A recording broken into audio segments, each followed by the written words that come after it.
And here we are, getting ready to start sculpting for today. Glad everybody can make it. Go ahead and give a shout out in the chat if you can hear me. And we're going to get started with this today. So this is a piece that I started working on a few months ago, and I haven't streamed in about 3, maybe 4 months uh, since February. Hey, Tamil.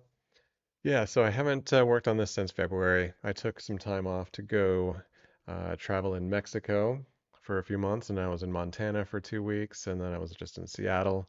So doing a lot of traveling around. It's kind of hard to live stream when I'm traveling, but I'm really excited to get back into this piece. If anybody recognizes what this is, go ahead and give a shout out in the chat. Unfortunately, there's no prize today because I already gave out a prize for this last time. Actually, you know what? The person who won the prize never got in touch with me. So maybe I'll just have to give out another prize to the first person who recognizes what character this is. That's right. I think I'll give out a copy of Ryan's Tools, my plugin for ZBrush. First person who can tell me what character this is.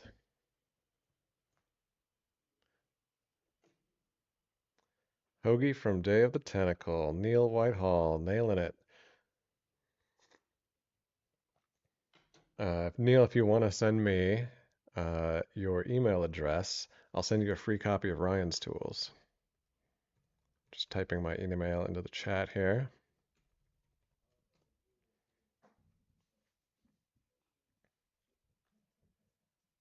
You got it. All right, so just gonna kind of stretch, do a little bit of calisthenics before I just get into sculpting on this guy. So I did a few things to get this started. I built him out of primitives. So you can see like the legs are just kind of these simple bent shapes.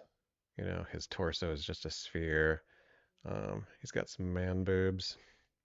They're just spheres. So eventually all these shapes are going to be like kind of combined together and smoothed and, made into one contiguous surface. But I feel like this is a really good way to start a character so you can really kind of get the proportions. Especially with a cartoony character, you really want to get those kind of primitive shape proportions in place before you really get into sculpting any detail. So let me show you guys the concept art I'm working with. That's the original art for Hoagie from Day of the Tentacle. Hey Vishal. Hey Nori. Hey, thanks. Glad you're excited for the stream today. I'm excited too. So this is a relatively straightforward, simple character. I did start him a few months ago. I put in 2 hours on this so far. So yeah, we'll see how far we get with another 2 hours. Uh, Maybe a couple of proportions I want to change here and there, but for the most part, I'm pretty happy with the direction this is going. So I'm just going to take a quick look around him. I haven't looked at this in a few months. So actually, there is just kind of one little thing I want to like adjust on his hat before I get too far ahead of myself. Just kind of the shape of this little hole right here. I just want to make a little adjustment to that.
There's a question from Vishal. Is there a way to do stitch two meshes together only on the masked area? I find it hard to combine meshes which are closed, and I don't have to adjust in the crevices before union remesh.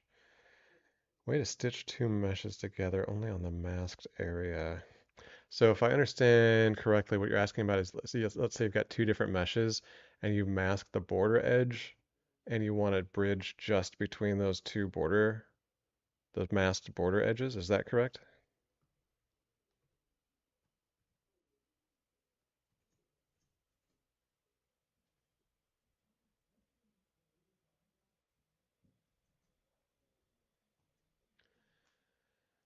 So typically what I would do if I was going to bridge two edges like that, let me just do a quick little example. Let me make sure I am understanding it correctly. So let's say we've got this hat.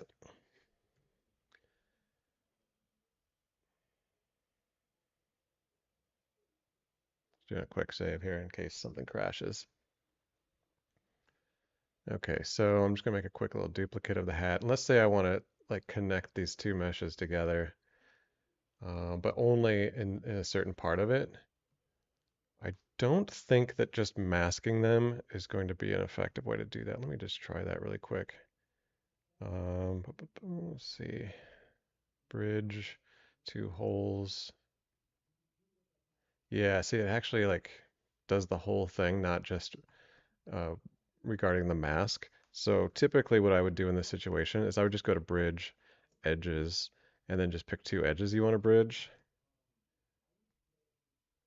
And then you could either just kind of manually keep going across, or you could just go to close concave hole and just close it like that. Although that results in a messier result. I mean, you can just go to merge tries or manually clean that up. But yeah, that's typically how I would do that. So it's not the easiest or most straightforward workflow, but it gets the job done. So I hope that answered your question, Vishal. So I'm going to put some dynamic thickness on this hat. Right now I'm using my plugin, Brian's Tools, which has some just really quick and easy ways to like increase or decrease thickness visually, as opposed to dragging a slider and then letting it go and hoping that it was in the right place. Tamil asks why I picked this character. Well, a couple different reasons. One, I really enjoyed playing Day of the Tentacle when I was a teenager back in the 90s. And then two, I just think he's a really fun character design as far as sculpting goes.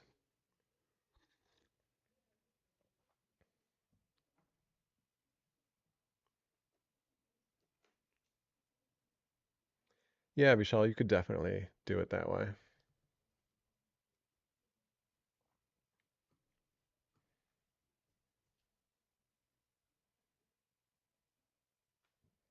So one of the nice things about this character too is like he's very cartoony and simplified. So I feel like it's kind of appropriate to simplify a lot of the things, like so these shoes are definitely more simplified and cartoony than a realistic pair of shoes. But because he's a simple cartoony character, you can get away with making things more simple.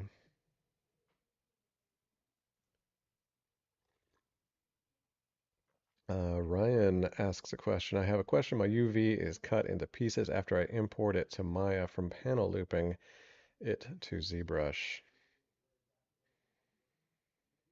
Hmm. I don't use panel looping very often, but I do know that there's often problems um, in just moving models between Maya and ZBrush and getting the UVs to break into pieces. Um, there's a couple different ways around it. You could just rebuild your UVs, whether in Maya or in ZBrush, um, after doing the panel looping.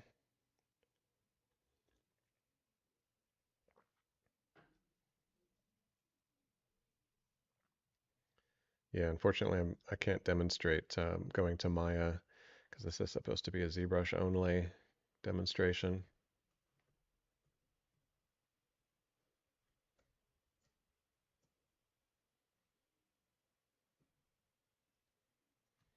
You got it, Ryan?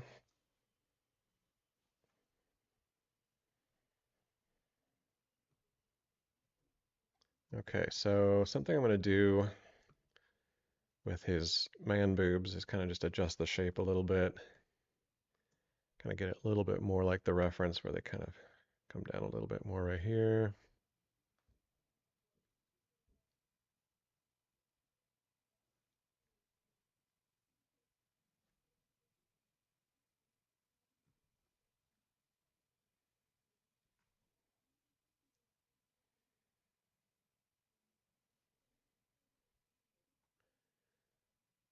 Okay, I think I'm going to go ahead and merge his shirt into one piece so that we can get kind of nice smoother transition between the uh, the body of the shirt, the pecs, and the sleeves. So let's see. I'm just going to examine the different parts I'm working with here. So the arms are this tube right now. Actually, I'm trying to remember how I want to do this.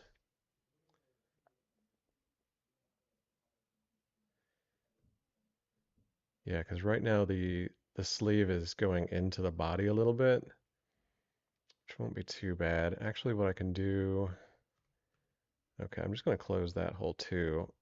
And then once the Boolean union combines it, then I'm going to delete the polygons on the parts of the shirt that should be open. That should work. All right, let's try it out.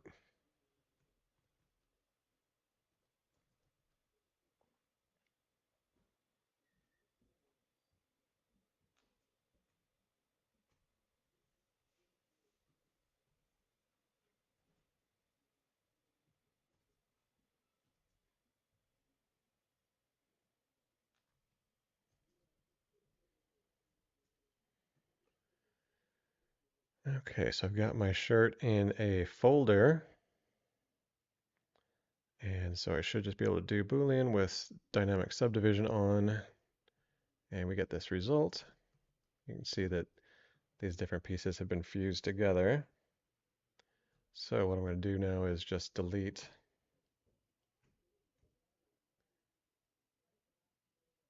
those parts. And now I'll try to do a Z remesh on the whole thing so that we get a smoother result. Let's see how that works.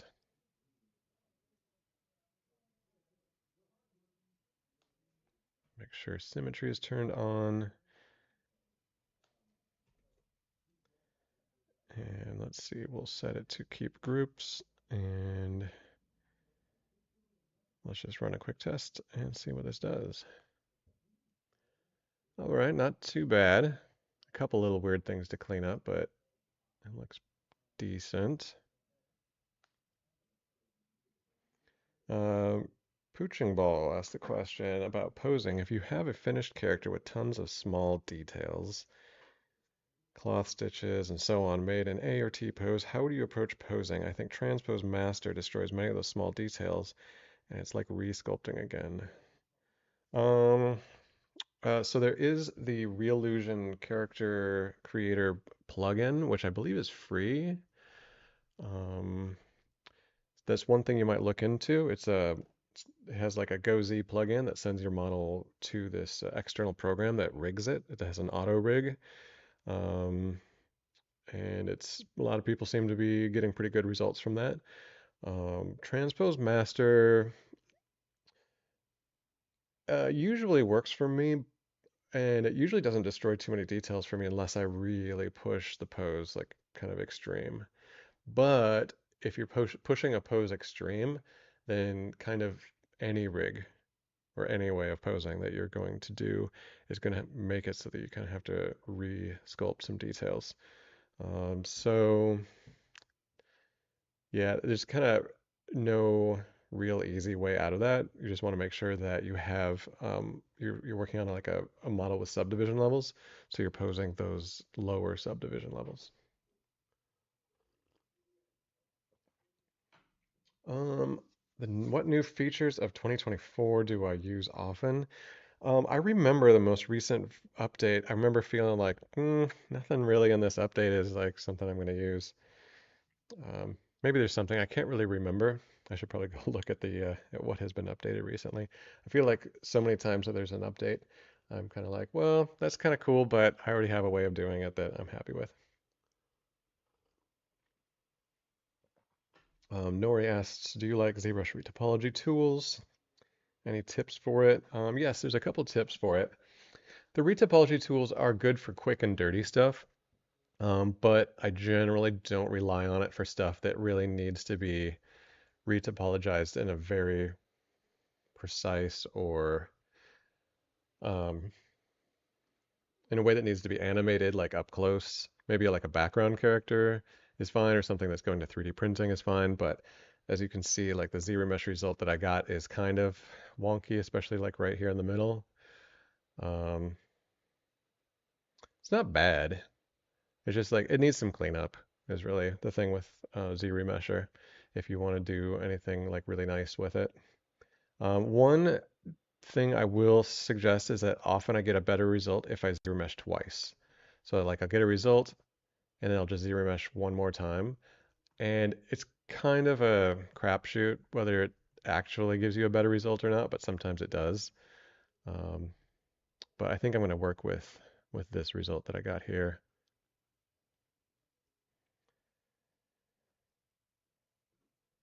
Let's see. Anushka asks, I'm having some problems rendering some body parts.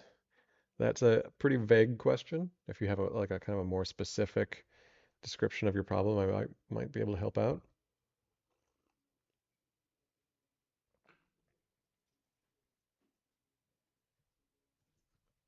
So let's see, just turning on dynamic subdivision and just seeing if this result is going to work for us. I think it's going to be okay. I just need to clean up some stuff. So there's something kind of weird happening right here. I'm just going to delete this polygon.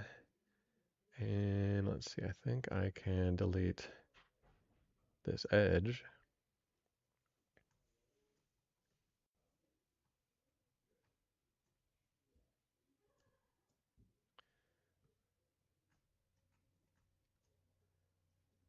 Just trying to keep my polygroups well organized. And there's something kind of weird going on here. What is this? Whoa.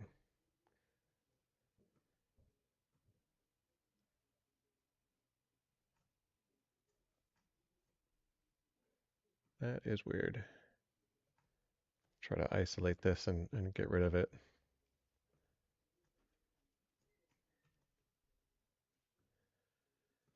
And it looks like there's some more really weird things going on here. So I'm just going to try to do a little bit of surgery on this.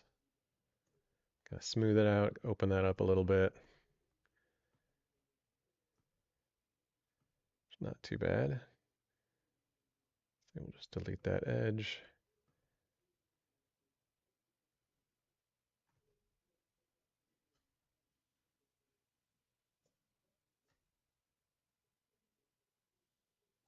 And we'll just stitch these verts to this right here.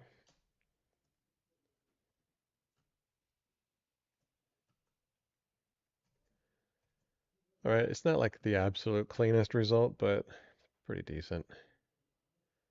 Actually, that's a little bit nicer.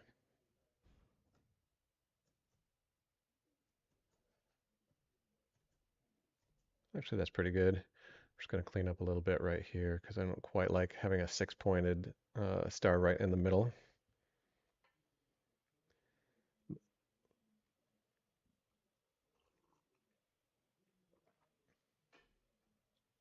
Thanks, Nori.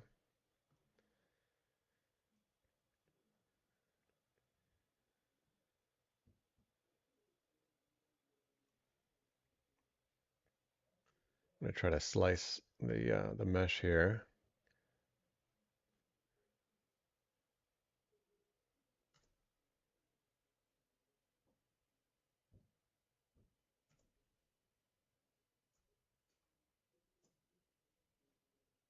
We're just getting some weird things with the symmetry, but that's okay. I'll just do like a weld.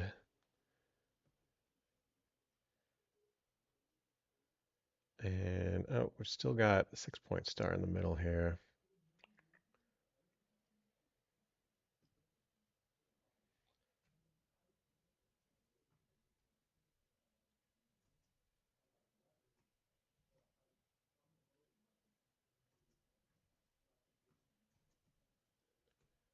Okay, cool. So generally pretty happy with how that's turning out. I'm going to try to crease some of these edges though, just to kind of like define his pecs a little bit.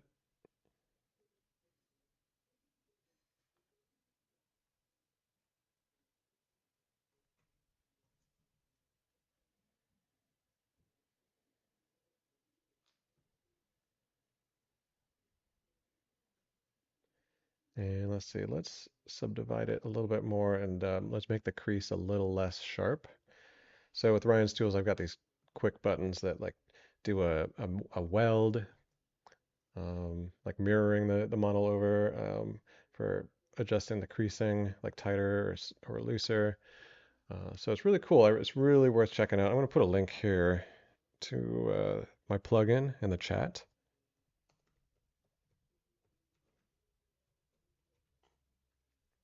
So that plugin is $5 for like hobbyists and amateurs, students. And then there's a $20 version, which is for professionals if you're making money with ZBrush. And then there's a free version, but it's an older version. So if you want all the features, then you want to get the $5 or $20 version. And if you get the $20 version, you also get customer support, technical support. So the question, do I have my UI buttons off screen? Yes, I do. Let me show you what that looks like if I show you my full interface. So yeah, I'm actually working on 3 monitors. So I like enlarge my ZBrush window so it extends down onto a lower monitor and left onto a left monitor. And so I have like lots of room to put all my buttons on my external monitors. And then my canvas is on one full screen. So like 99% of the things I do, it's all the buttons on the lower monitor. And yeah, then it's just like everything I need to look at is just right there. And then everything I'm working on is just right there. So yeah, that's how I like to work. But I'm not going to confuse you guys with that interface. So just going to do a little bit of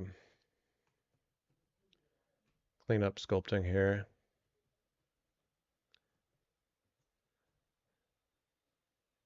Going to soften this transition a bit.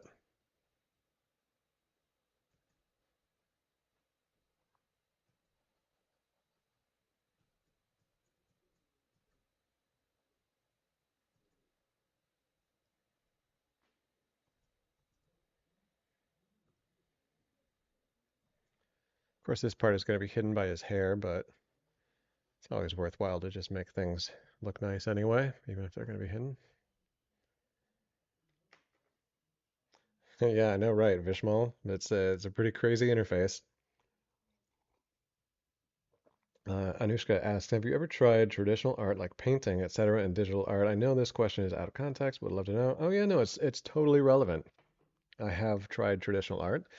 I love ceramics. I love sculpting in clay. If you check out my Instagram at Ryan Kittleson, you can see some of the ceramics work I've done. Um, I've also done painting. I went to traditional art school for college. And so, yeah, drawing, painting, sculpting, all that good stuff. I think it's really worthwhile. If you want to do digital art, it does not hurt at all to do traditional. It's actually very helpful. If you can get life drawing classes, that's excellent.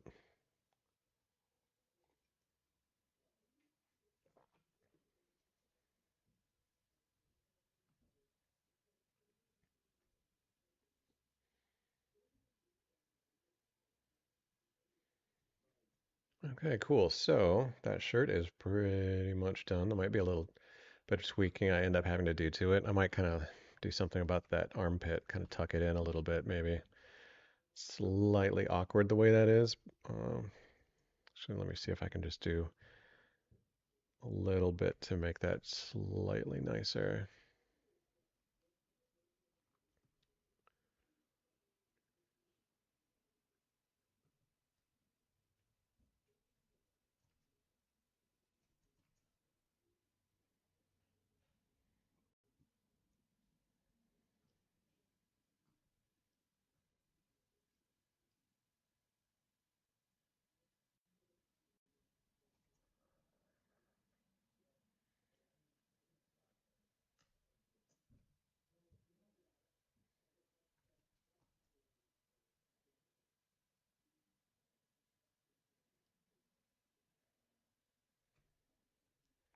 Oh, you know what else I need to do is give the shirt some thickness.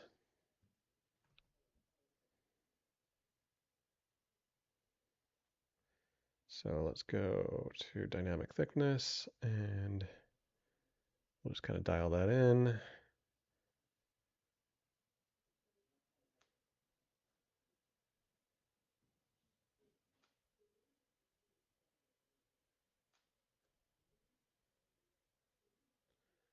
Yeah, yeah, that looks pretty good. What about you guys? What kind of traditional art have you all done? Go ahead and type in the chat. Do you do sculpture, painting, drawing? I'm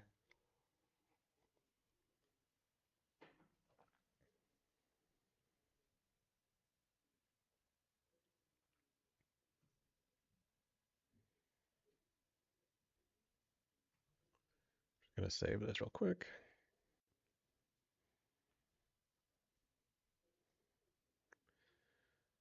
Okay, cool. So now that the shirt is done, I'm just asking myself, should I even like bother with merging the arm to the body? That connection is totally hidden underneath the shirt. So you know what? I'm just gonna leave that unconnected.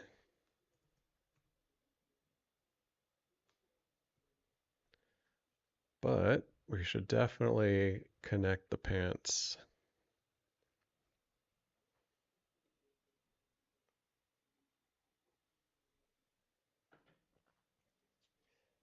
That's cool, Vishal.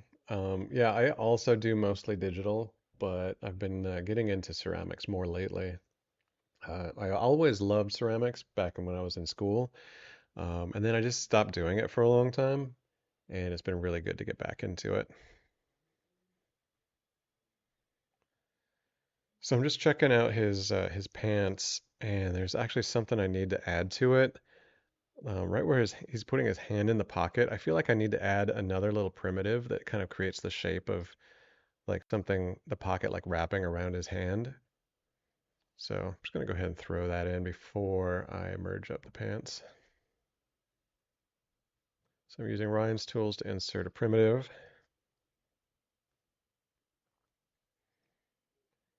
And we're using Ryan's tools again to make an instance copy of that primitive.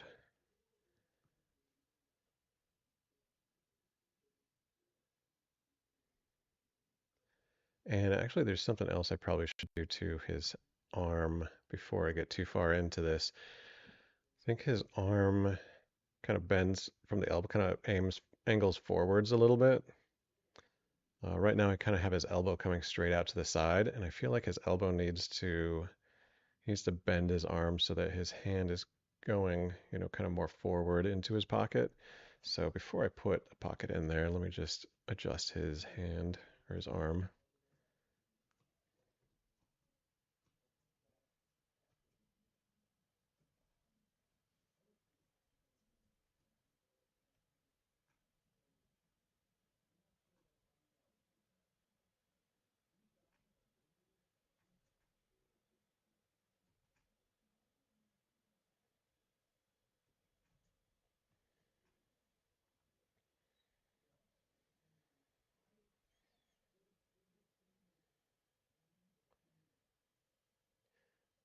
So maybe Vishal has a question about ceramics. I think there might be a confusion.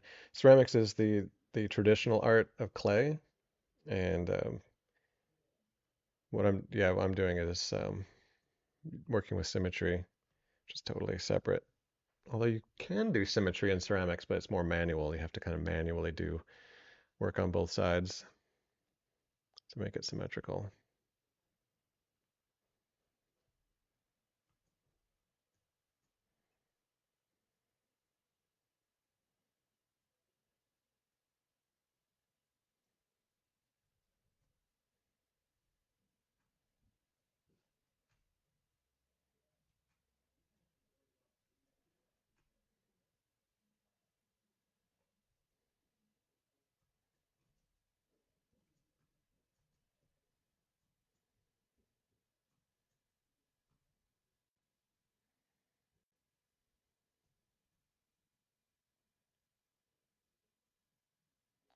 think I might have to make his arm a little bit thicker at the top portion too, which means I'll probably also have to modify that shirt that I just made. That's okay. That's the way it goes.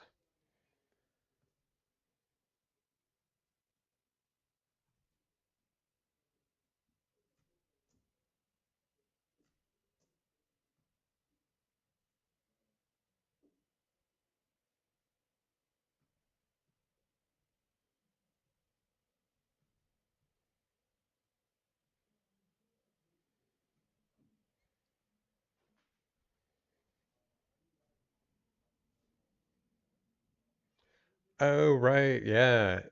And now I see what you're talking about, Vishal. Yeah.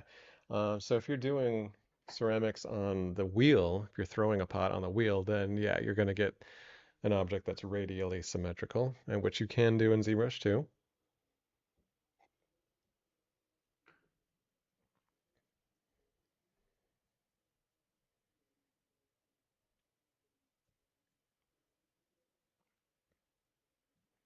Hey, Shining Armor. Thanks a lot. So yeah, that gizmo is pretty funky. It is my own custom gizmo. I feel it just works better for me. You know, it just gives me, I don't know, visually more immediate access to all the controls that I use, I don't know, in a way that makes more sense to me. So it's also part of Ryan's Tools. So yeah, if you actually no, I think it's only part of Ryan's Tools Pro, the $20 version. At the $20 version, you also get some other extras like some custom brushes and materials, a couple other little cool things. So I think it's definitely worth the money.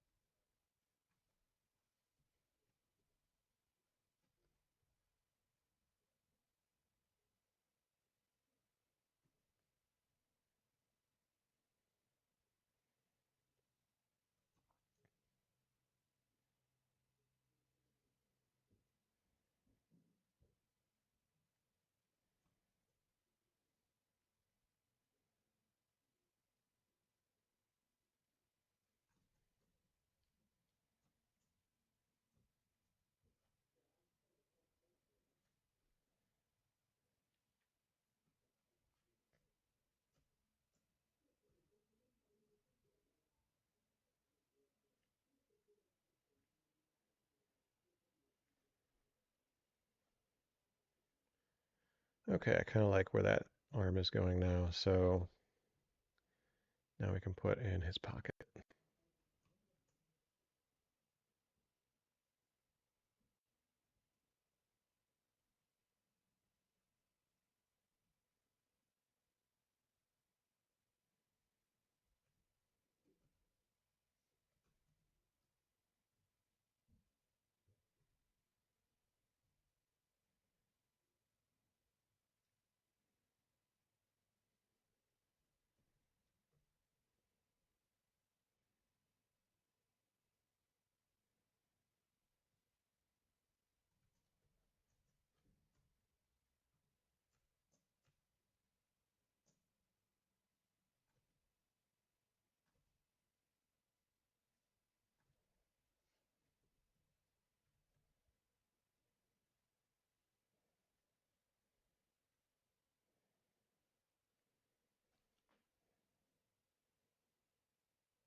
Yeah, Vishal, I think I have.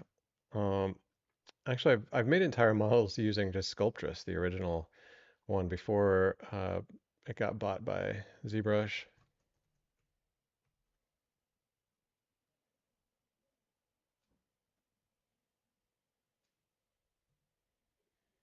It's pretty cool. I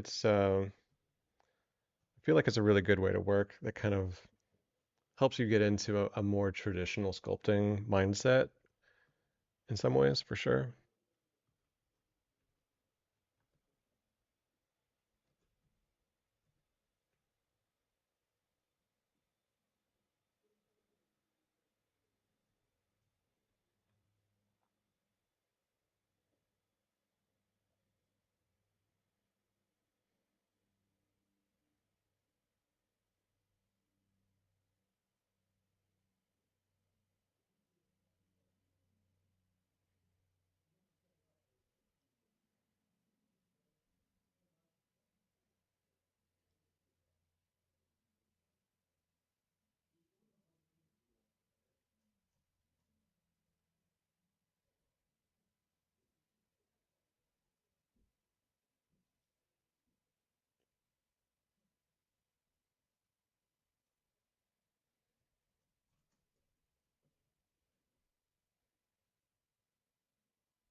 So let's see, it looks like on his pants there's some fun little wrinkles to put in as well. Oh, and there's a back pocket, but I can do that back pocket once everything else is done because it's going to be a separate object.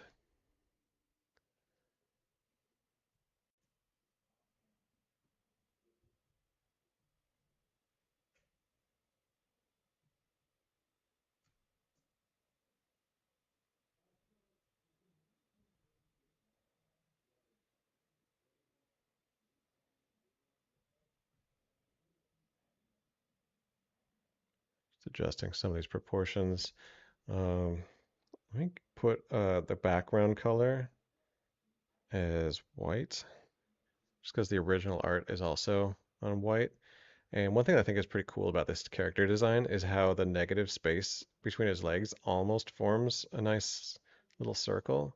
So I'm going to try to get that a little bit more well defined.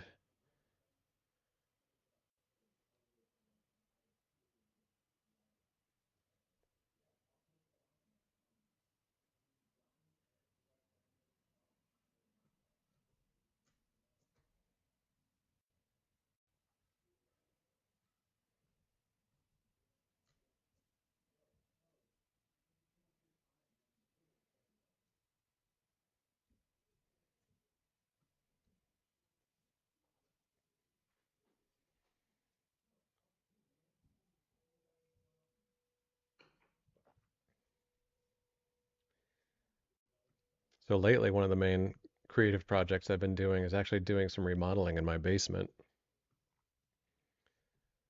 There's a room in my basement where it was just kind of like a dingy concrete, unfinished basement. And so I went in and turned it into a home theater.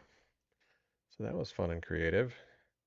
I definitely wish there was an undo button for some mistakes I made with that, however, but it turned out pretty good in the end.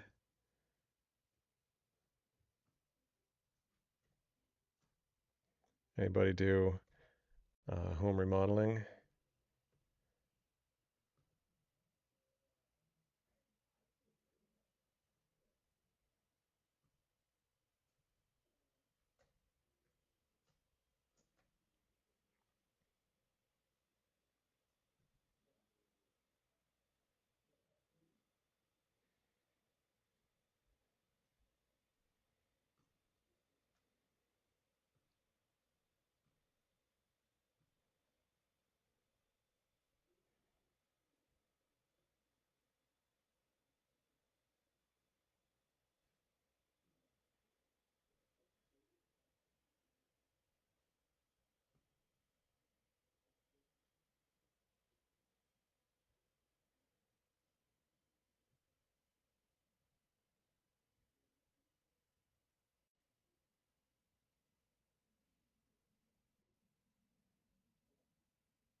So I put in a Boolean subtraction object to cut off the pants, at the ankles. The original art actually kind of looks like you don't ever see his socks. So maybe I'll try to get that cutoff point to happen a little bit lower down.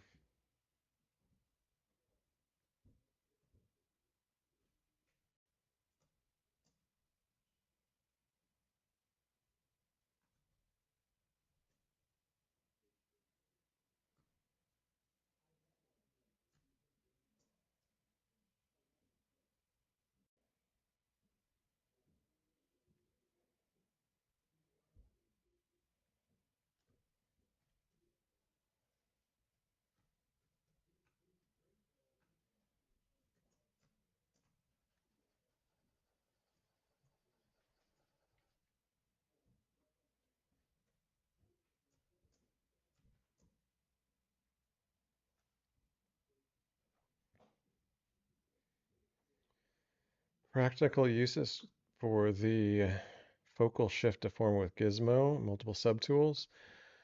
Yeah, that's an interesting one. So he's asking about, um, so for example, let's grab these pants here. Now, if you just move them, it just moves, right? But you hold down spacebar, you can change that focal shift, right, to something else. And then what happens is that instead of moving the whole object the same, it'll kind of move the area that's closer to the center of the gizmo more, and then the other areas less, right? Um, Typically, if I set that all the way to 100, then it kind of doesn't grab anything. But pretty close to 100, you get a kind of pronounced effect on that. And then let's see what happens if we also turn on other subtools and that. Yeah, it moves everything.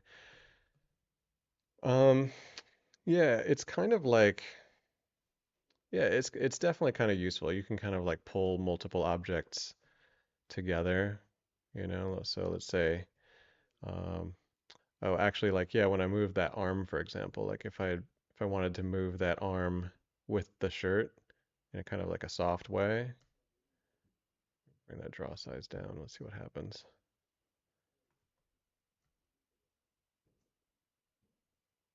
Yeah, the actual draw size doesn't seem to be affecting it, which is like doesn't make it as useful as it might otherwise be. But it can yeah, you can definitely see like some ways you would want to use that. I typically actually just kind of find the focal shift with the gizmo annoying more than anything because like sometimes I'll go to move something and that focal shift will be like on something other than minus 100 because minus 100 moves the whole object equally, right? And so it might be on something like negative 98 by accident. And then what happens is moving it will actually cause it to deform a little bit. You can't really tell so much, but like even with this, it's like you might not notice that it's actually stretching out the arm as it moves. And then you end up accidentally deforming your object and then you've saved already. And it's just like, it's really annoying. So I kind of wish they hadn't made the gizmo be affected by the focal shift. I wish they would undo that actually, because it's more annoying than anything.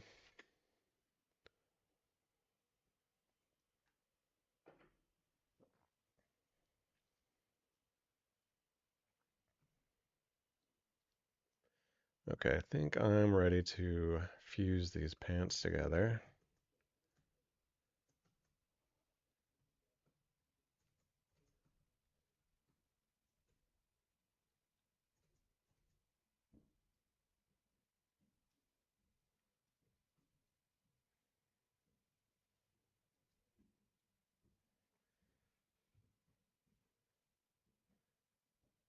Really, I'm going to hide that body and the shirt just so they're kind of like out of the way.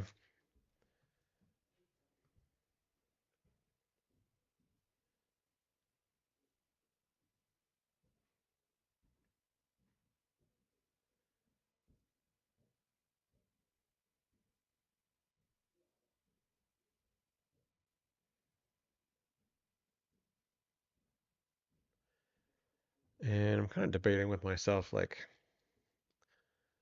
I think I'm going to add another object. Actually, I'm going to make sure that this bit of leg doesn't stick through, just to make sure that that's just like one less thing to worry about, clean up later. Um, and then just want to try to make something that'll make it easy to cut out the pocket. So I'm going to add another subtool in there.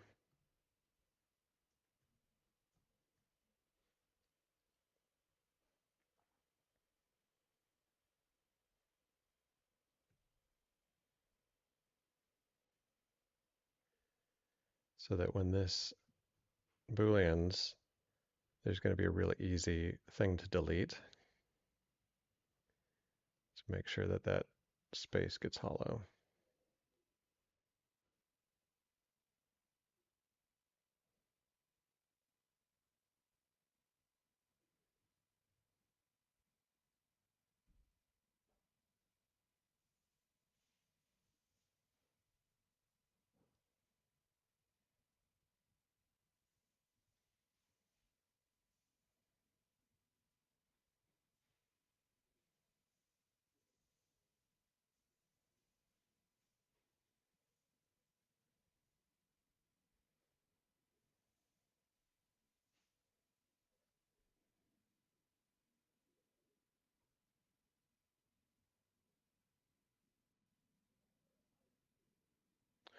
I might be making this more cumbersome than it actually needs to be, but we'll just see. We can do a quick test with it and just see if it's worth doing or maybe if there's a different way to do it better.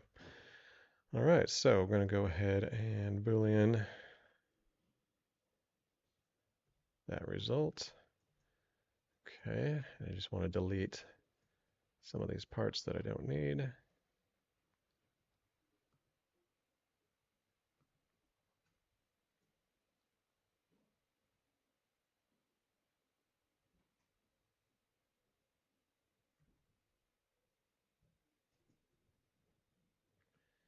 So yeah, it does create kind of an awkward thing to figure out, like, how do the pants actually work around that arm?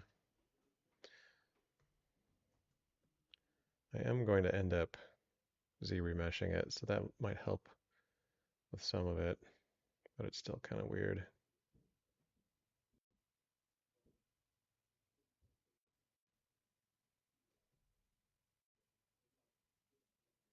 But wherever it's weird, it might end up just being covered by that arm anyway. And since I'm not planning on animating this, I just want to make a like a figurine for 3D printing. I think it's going to be okay.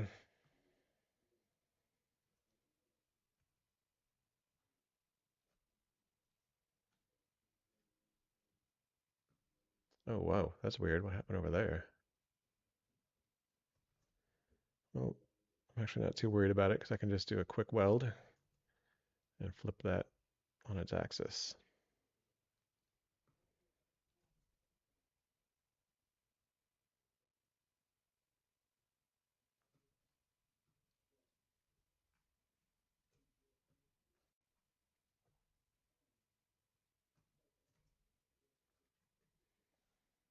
I'm just going to delete this little chunk right here. I think it's just more in the way than anything.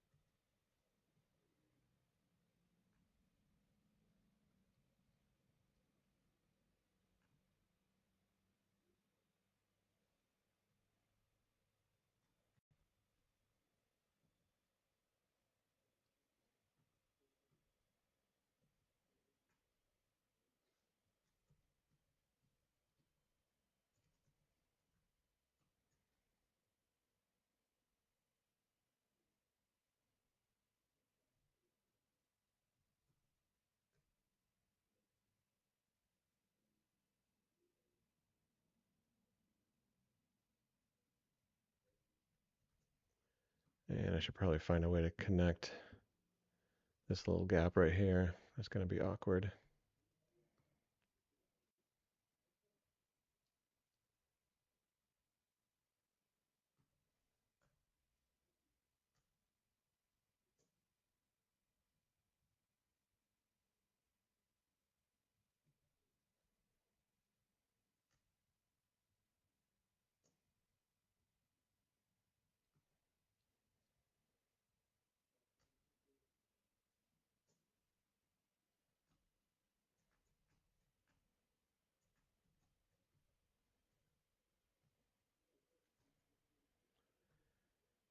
All right, I think I'm ready to Z-remesh this.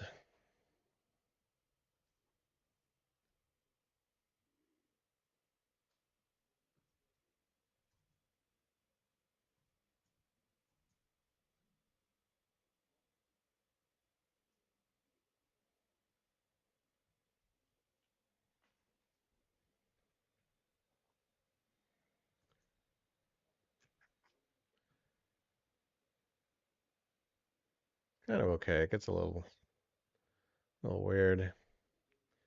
So I'm just going to play around with some of the settings in Z-remesher, like increasing the count and using adaptive size a little bit, and just re-hitting that, and we'll see if it does a better result. It's a little better.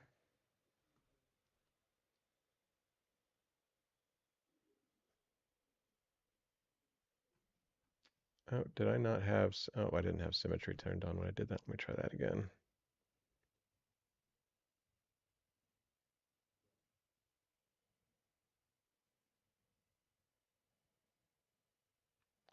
So it's not awful, but it's going to need some reconstructive surgery over here.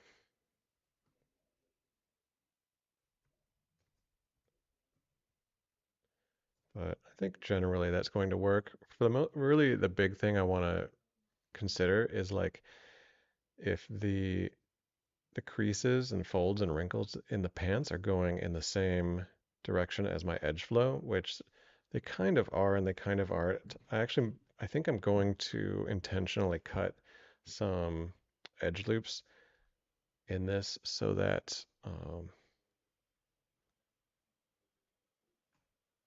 these creases are flowing kind of in the same direction.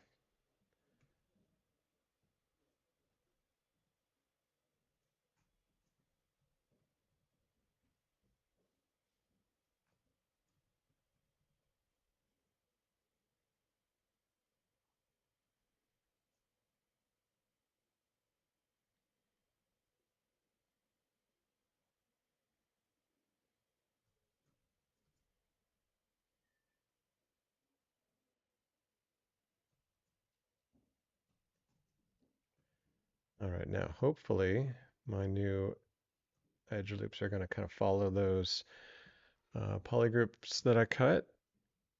Let's see what happens. All right, cool. Yeah, that turned out somewhat better. Oh, I went back and undid the part where I added that little section, but that's okay. Actually, I can deal with this. This will be all right.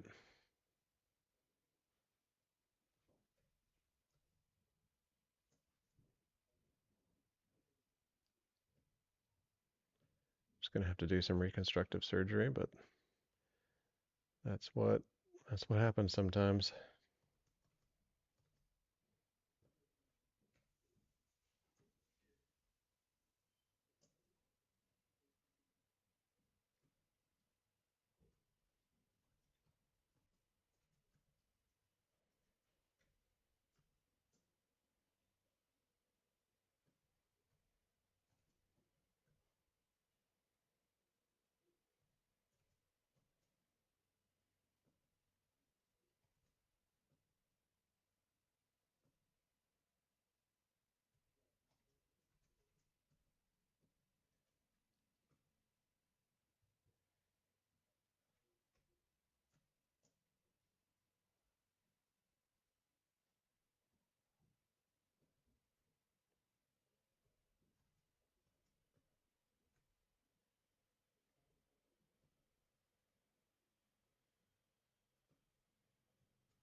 Oh no, I had symmetry turned off again when I did that ZBrush.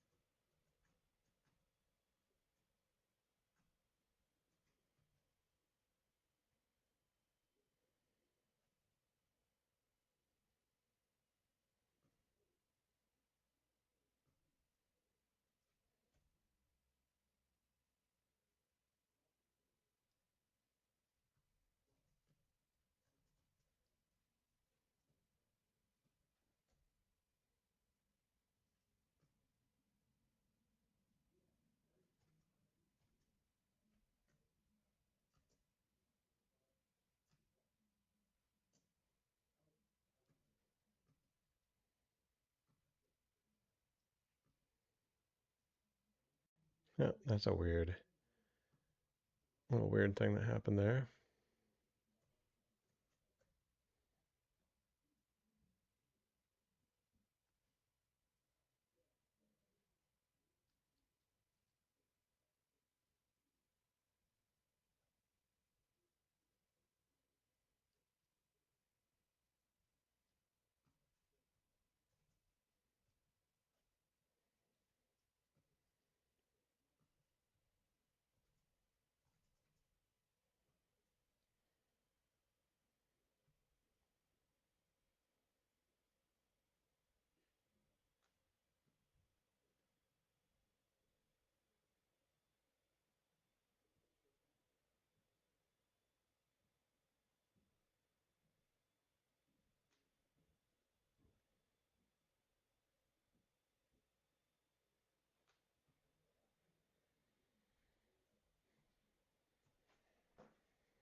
think I probably will have to create some geometry that connects over the pocket. That's okay.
All right, I feel like this is coming along pretty well, like slow but steady.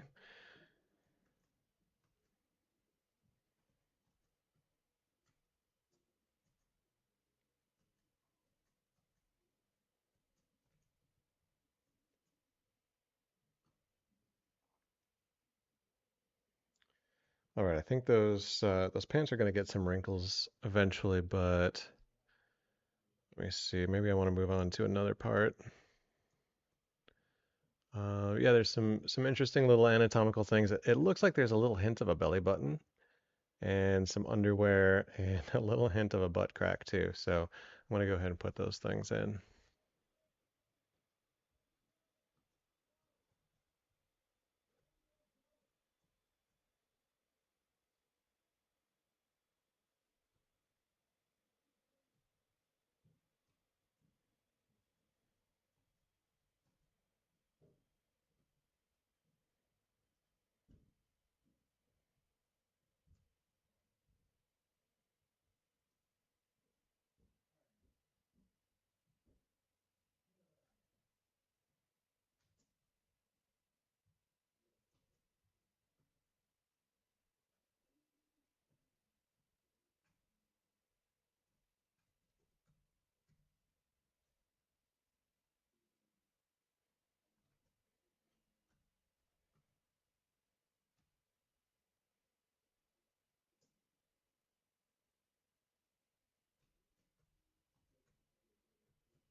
The question is, does Pixelogic actually listen to feature requests? They do, but also I've had lots of feature requests go ignored too. Uh, so it is anyone's guess as to whether or not a feature request will actually be implemented.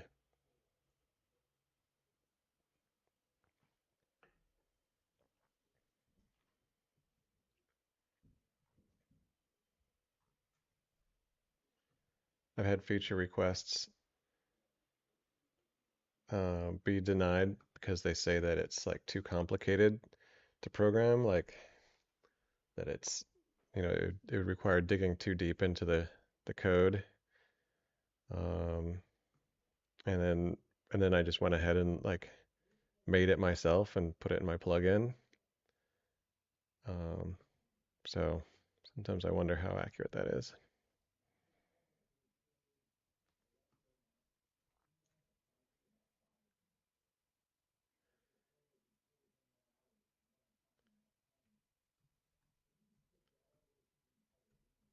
All right, let's give him some underwear too. I'm just going to use the pants and just duplicate a section of the pants.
Oh, Shiny Armor, like a live preview, like a rendered view that just like updates as you work. Is that what you mean by a live preview?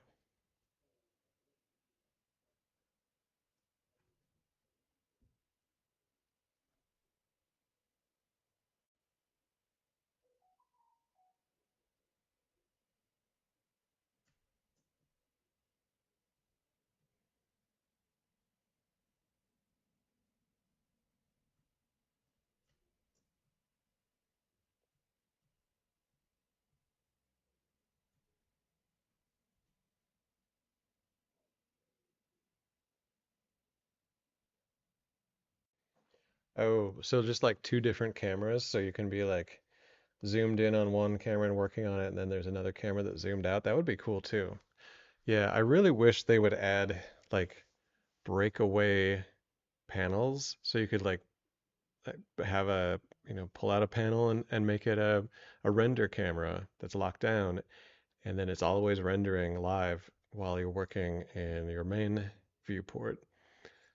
Um, Yeah, yeah, just like multiple cameras, like you can do it in most any other software. That would be really great.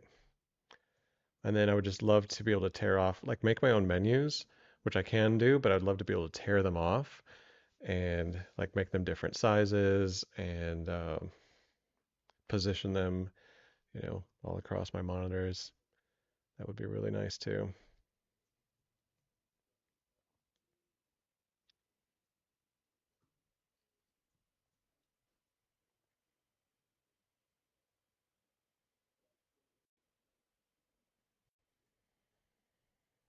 All right, just looking to see what other details I might want to put on this. We're getting pretty close. I do want to work more on the hair. The hair was just kind of like roughed in last time I worked on this. Um, I'm gonna put the embroidered H on his hat.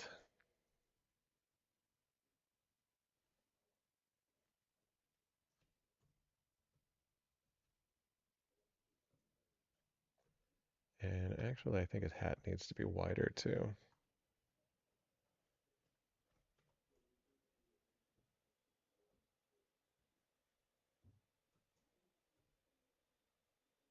Or the brim anyway.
I think I'm gonna make the H by kind of cutting it out of the hat. So I just kind of duplicated the hat, and now I'm making sort of geometry that the H can be formed out of.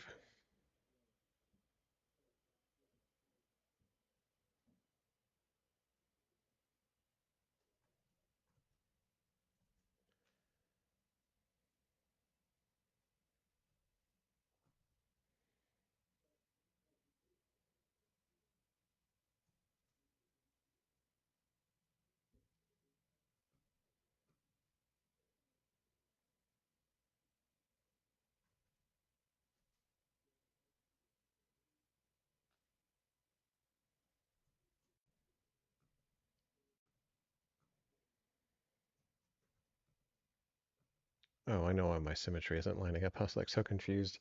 It looks like I did some asymmetrical tweaking to this hat. So I'm actually going to ZBrush it really quick so that it's perfectly symmetrical.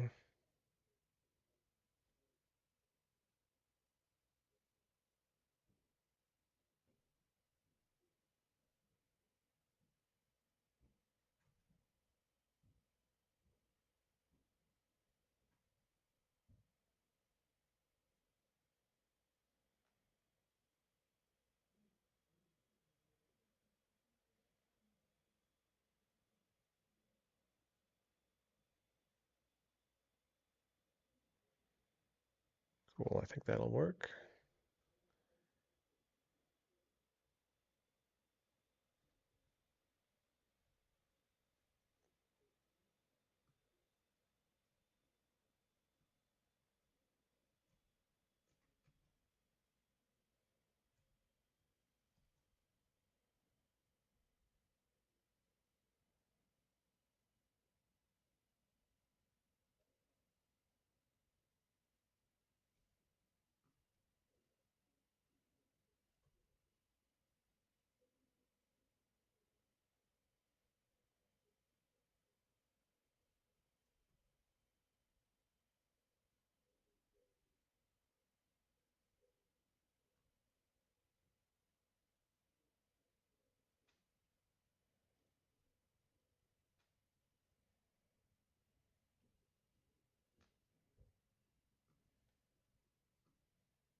So I'm kind of wondering if yeah, I think his center of gravity is too far like back, like his legs need to come more directly underneath him, which shouldn't be too hard to adjust.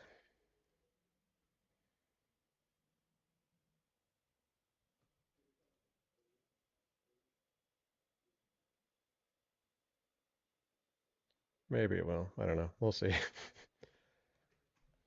It's like one of those things that I kind of wish I had caught before I got this far along in the model, but sometimes that's the way this goes.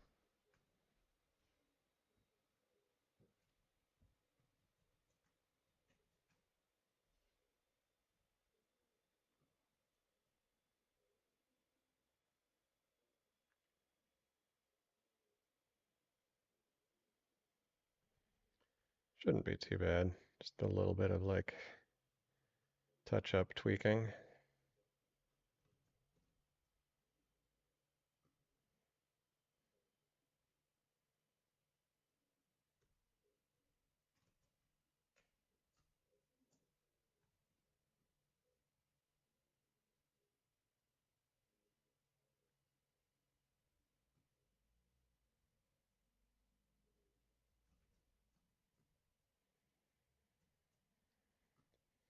Cool. Not too bad at all.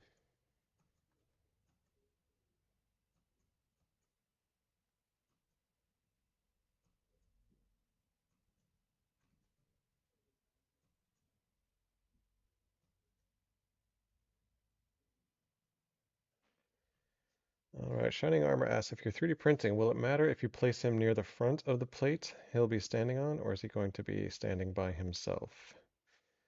I think this guy would be stable enough to stand by himself. So I don't think I would put him on a platform.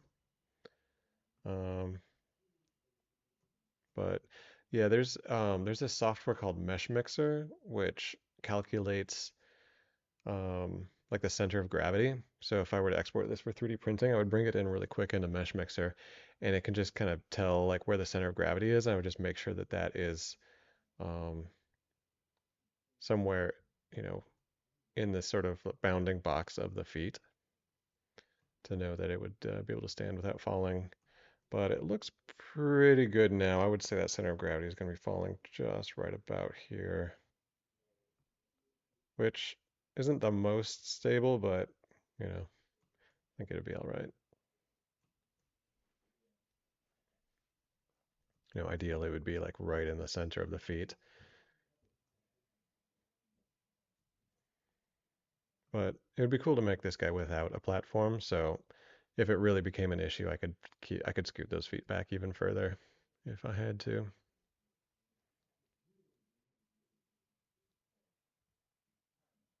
All right, I do see one kind of adjustment I do want to make. It looks like in the concept art, his belly is kind of sagging down a little bit more, like right in the front, which is kind of a cool effect. So I'm going to try to get that. Might even try to use that gizmo trick we were talking about earlier.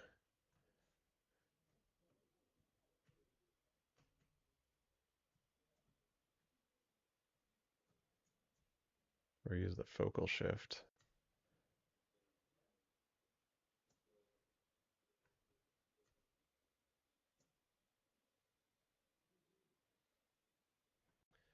Yeah, the unfortunate thing about using that focal shift thing is that there's really no way to control the size of it. It's kind of based, it just like grabs everything on the screen. See what happens if we bring this way. That might actually work, but it's too sharp now. So I think this is a time when it makes sense to use transpose master.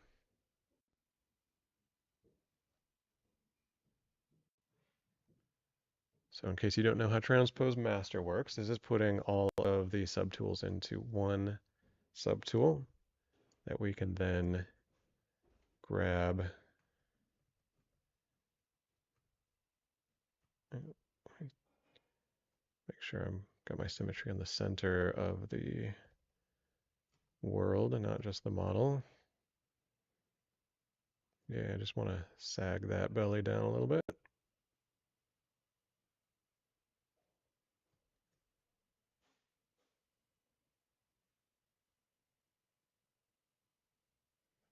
Cool. Now clicking T-pose, and now it's just going to break that single subtool back into all of its original subtools, which is pretty cool. Might even make just a couple extra tweaks to it once it's in this state. Just kind of clean up that curve a little bit.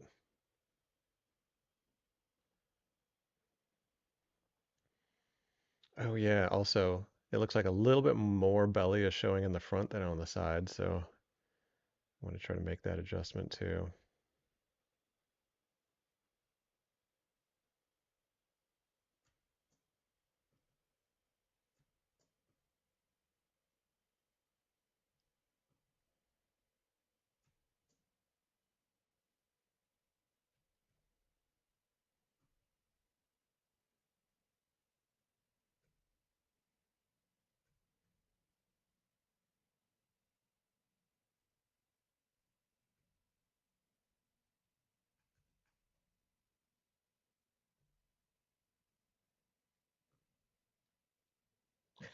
Shining armor. That's hilarious.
I want to make the back of his arms just a little bit thicker too. One of my favorite ways to use the move brush is by turning on back face masking. So that way you can like pull on an object and notice how it pulls only only one side of the model, like the side of the model that's in the direction that you're pulling, right? And so it doesn't affect the other side. Now if I turn off back face masking, you'll notice it just kind of pulls the whole thing. But I want to keep the front part of the arm where it is. I just give him a little bit more chunk on the back. Now I can do the same thing with the shirt. Just a simple enough adjustment. I don't really need to go into transpose master mode or anything like that.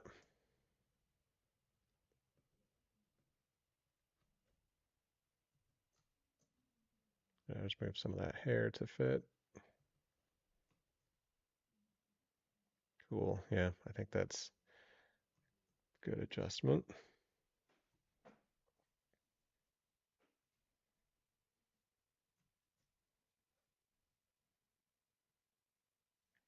Yeah, back face masking is great. I use it all the time. Now it's really helpful if you want to like move that backside, like if you try to do it right, if you move the cursor the other direction, it moves the front of the arm, right? But what if you want only the back side of the arm, but to go the opposite direction, you do a flip normals on it, and now you can kind of do the reverse effect.